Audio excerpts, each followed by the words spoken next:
Hello everyone.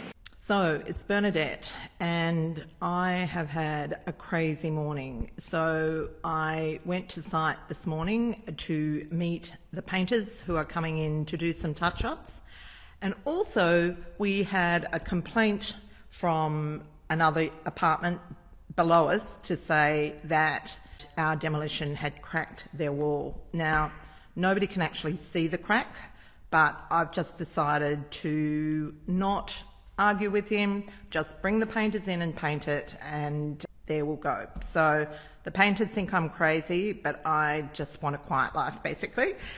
So that's happening today, and then I headed over to Odette's project. So this is the project we're doing for a client in Lane Cove. And today's a big day over there because they're taking out the wall between the kitchen and the living room.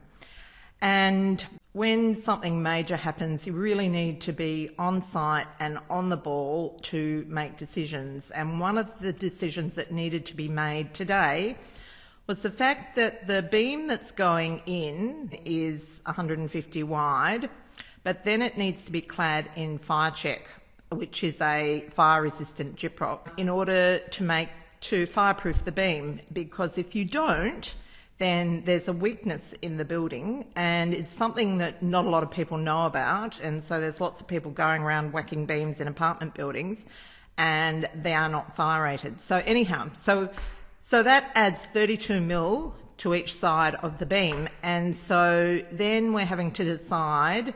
So the builder was talking about pushing it to one way, so it'll protrude on one side, it'll be proud on one side, or centering it. And I decided that I preferred to center it, because when you're putting a beam in a building, you've got walls above it, and I really felt that the integrity of the structure required the beam to be directly under the walls above it. So we made the decision to put it in the middle of the wall rather than offsetting it. So his view was, if we offset it, we could just frame out one wall and cover it all in a faux wall. However, I just think that you need to err on the side of caution. I feel I don't know whether the word is nervous, or we've had such a hard time getting this project through Strata. I just don't want any issues at all. So anyhow, so Odette and I caught up on that. Otherwise, it's going well. Now that it's underway,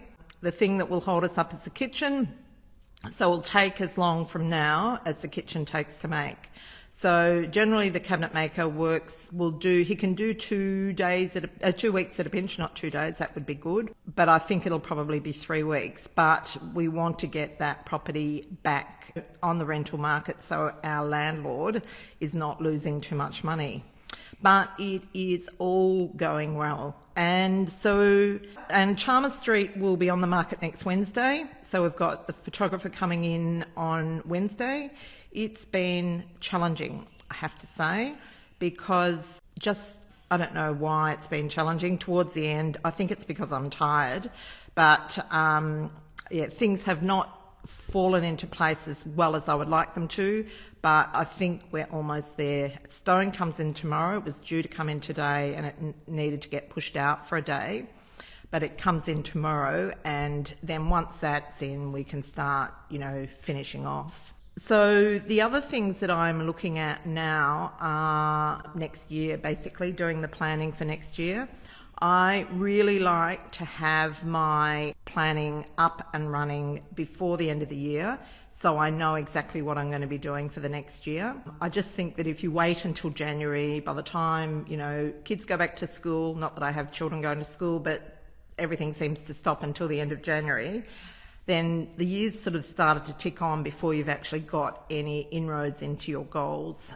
So working on my own personal plan, my business plan, and also doing planning sessions with our Wonder Women. And so I'm getting those all organised. And one of the things that is happening this year is because we're doing property circles, we're going to be putting together some joint venture projects in those planning sessions.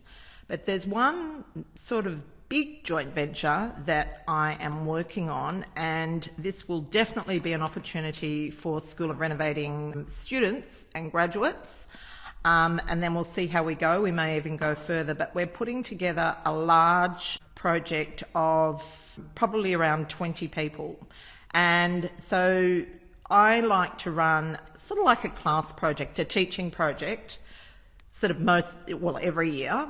And so what we thought we would do is, because interest rates are so horrible at the moment, is pull together a large, it's almost a syndicate, I guess you can call it, group of people, and run our project through that. So, you know, people might put in 50,000 each.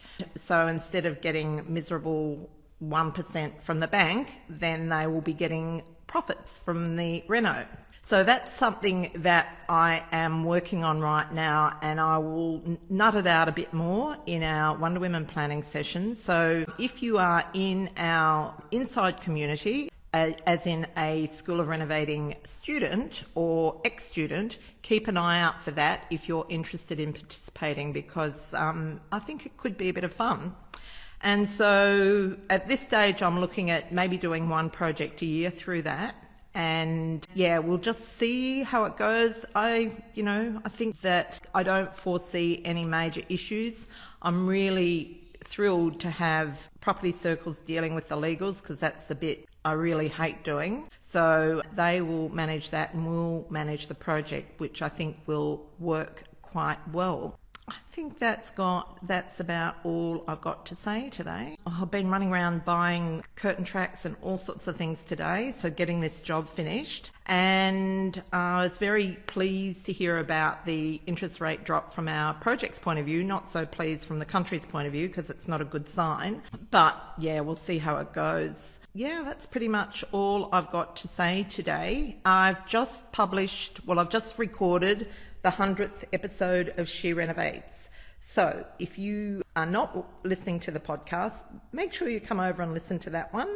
And if you have any comments on what you'd like to see us publish on the podcast, please let me know, because sometimes I get a bit sort of stuck with topic ideas. So if you've got any brilliant ideas, I'd really love to hear about them. That's about all I've got for today.